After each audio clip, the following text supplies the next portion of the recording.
क्या रिक्शा दे वो अब रिक्शा हम नहीं चलाएंगे। अब वाला लैपटॉप कमाल में पड़ा हुआ चल भी नहीं रहा है। 350 सीटें आप लड़ लेते, 50 में देते, मतलब हम 20% में 50 सीटों के भी हकदार नहीं है। हम अखिलेश बिरयानी खिला रहे हैं मामा हमने, हाँ वही जुम्मन मियाँ खा रहे हैं। हमेशा चटाई भी चाहिए, कुर्सी भी चाहिए, वो तब तक कि तुम्हारी कोई सुनवाई नहीं होगी। तो आज ये हमारा नौजवान जाग गया है और वो सत्ता में दावेदारी चाहता है।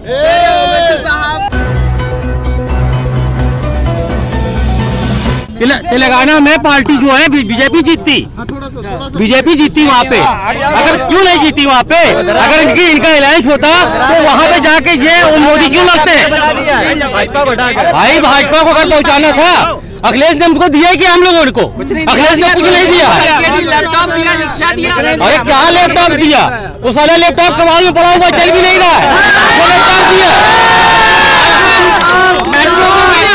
कुछ नहीं, मेट्रो तो 3 दिन लोग इसका जो है वो क्या कहते हैं उद्घाटन कर रहे हैं। अखिलेश भी करके गए, 2 दफे योगी जी भी आके करके गए, फिर भी अभी नहीं चल पाई।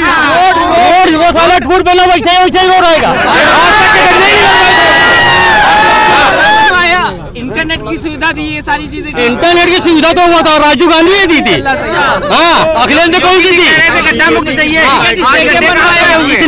इतनी अच्छी सुविधा दी गई है कि पढ़ाई से बचाने के लिए आज इंटरनेट को भी महंगा कर दिया गया कि गरीब बच्चे पढ़ ना पाए। तो सुनिए, अब रिक्शा तो दे रहे हैं आप लोगों को। क्या रिक्शा दे वो? अब रिक्शा हम नहीं चलाएंगे। अब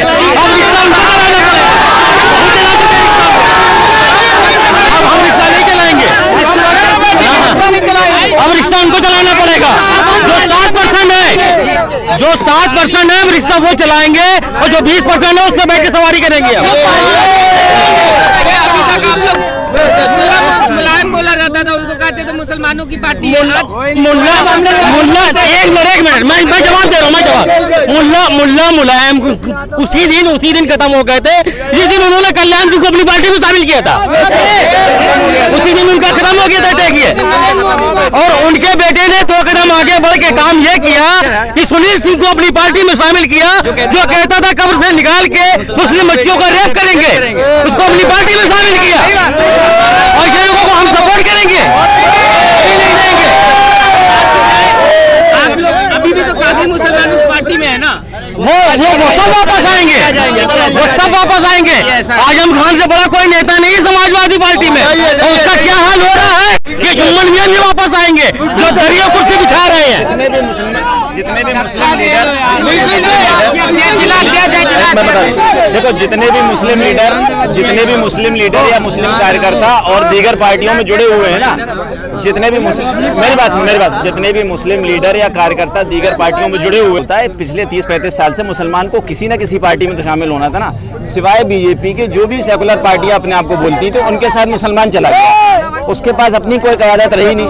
जो भी छोटी मोटी क़यादत रही, उन्होंने अपने एक जो उनका लेवल था, मेयार था, उस तक रहे वो। आज ओवैसी साहब एक बड़ी मकबूल शख्सियत के तौर पे आए हैं, पूरे हिंदुस्तान को रिप्रेजेंट कर रहे हैं मुसलमानों को।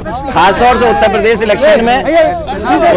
इलेक्शन में वो ओवैसी साहब शोषित वंचित समाज में से जो मुसलमान खासतौर से नंबर ऊपर है, और दलित समाज भी है, बाकी लोग भी हैं, उन सबका मिलकर अगर वो रिप्रेजेंटेशन कर रहे हैं, तो ये सारा समाज उन पर एतमाद भी करता है, एतबार भी करता है, और वो उसका साथ देने के लिए तैयार है। और मुसलमान धीरे धीरे जो और दूसरी पार्टियों में जुड़े हैं, वो सब आएंगे।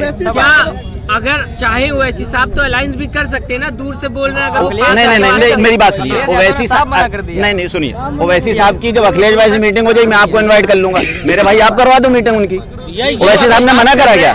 किससे मना करा? कर रहे दूर से ही तो कर रहे हैं। दूर से का मतलब का लंदन से थोड़ी कर रहे हैं, दूर से मतलब दो ही से कर रहे हैं। तो चलिए नहीं करनी समाजवादी, लेकिन 100 सीट पे आप लड़ रहे हैं। बात सीट की नहीं, पहले आप बैठ के जब बात करेंगे तब तो डिस्कस होगा ना। हमें किन सीटों में, देखिए ऐसा है, टोटल 403 सीटें यूपी में है ना। जब अगर बैठते बात करते, हो सकता है हमारी बात 30-40 सीटों में ही हो जाती। हो सकता है हमारी बात 30-40 सीटों में, 50 सीटों में क्लियर हो जाती। 350 सीटें हम आपको दे रहे हैं लड़ने के लिए।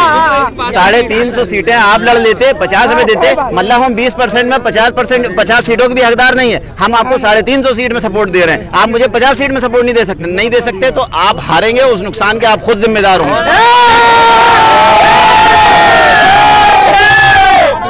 भैया मेरे हर मंच से डिप्टी सीएम की बात कर रहे हैं जी। रैली में तो भीड़ ही नहीं है, वोट कहाँ से होगा? रैली में भीड़ भैया, जो जुम्मन में जो गुप्त बैठे हुए हैं वो आखिरी में आपने शायद देखा नहीं है यहाँ की रैली में कि यहाँ पे औरतें भी जहाँ पे आ रही थी वो अपनी गाड़ियों से अपने बच्चों को लेके ओवैसी साहब को सुनने के लिए आ रही थी और वापस जा रही थी। हम लोग गरीब पार्टी हैं, बिरयानी है हमारे पास, बिरयानी तो अखिलेश दे रहे हैं, अखिलेश बिरयानी खिला रहे हैं मामा हमने, हाँ वही जुम्मन मियाँ खा रहे हैं और हमेशा चटाई भी चाहिए, कुर्सी भी चाहिए वो भी। में क्या कहना चाहेंगे आप? मुल्ला मुलायम का काम खत्म हो गया उसी दिन भैया, जिस दिन वो वहाँ पे कान में मोदी जी के कह रहे थे कि हम दोबारा तुमको प्रधानमंत्री देखना चाह रहे हैं, उनका काम खत्म हो गया। वही खाते हैं आपके वहाँ आके? कौन सी मई खाता है? जो मुल्ला मुलायम नहीं आते हैं हमारे वहाँ को तो चल तो पा नहीं रहे, गठिया भाई के मरीज है वो हमारे वहाँ क्या चीज में आते कि नहीं आते? नहीं, हमारे वहाँ कोई नहीं आता भैया। आप परेशान न होकर आ रहे होते तो वो आजम खान से पहले मिलते जाके। इफ्तारी करने कौन आता था? इफ्तारी करने तो बहुत सारे लोग आते हैं टोपी लगा के, समझे, लेकिन जो सही मुसलमान है वो उनकी इफ्तारी का भूखा नहीं है, वो खुद अपनी मेहनत के पैसे का कमाता है, उसी से इफ्तार करता है और ऐसे दलालों का इफ्तार नहीं करता है जो सही मुसलमान है।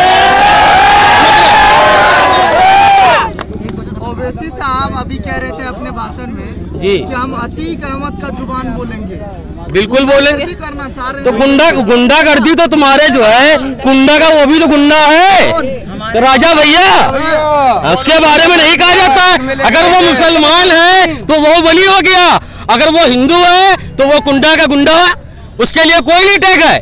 बहुत सारे ये साक्षी महाराज जो बैठा हुआ है ये तो कह रहा था बाबरी मस्जिद मैंने जब शहीद की उसकी एक ईंट लाके मैंने अपने बैतुल कला में लगाई, वो गुंडा नहीं है। जिसने कहा सबसे पहला फड़वा मैंने बाबरी मस्जिद में मारा, वो गुंडा नहीं दिखता तुमको?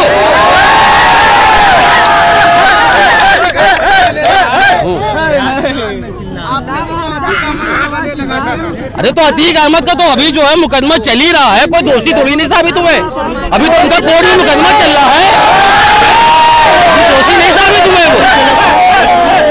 40 मुकदमे हैं योगी में, 40 मुकदमे। हाँ 40 मुकदमे हैं और जो इन्होंने जो है तुम्हारे मुकदमे जो लगे हुए थे इनके विधायकों पे मुजफ्फरनगर में वो सारे मुकदमे वापस ले लिए, वो सारे मुकदमे भी वापस ले लिए।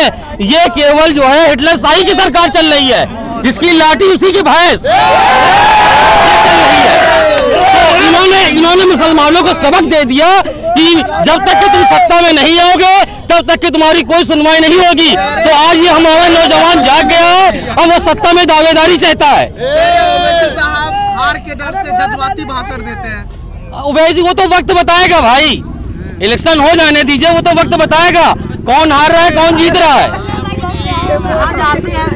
तो वक्त बताएगा। ये तो बीजेपी जीतती है।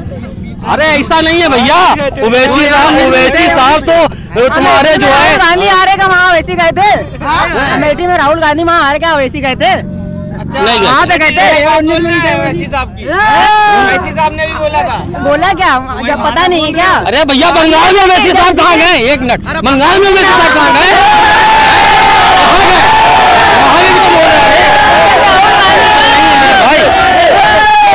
चैनल को लाइक शेयर एंड सब्सक्राइब करें और बेल आइकन दबाना ना भूलें।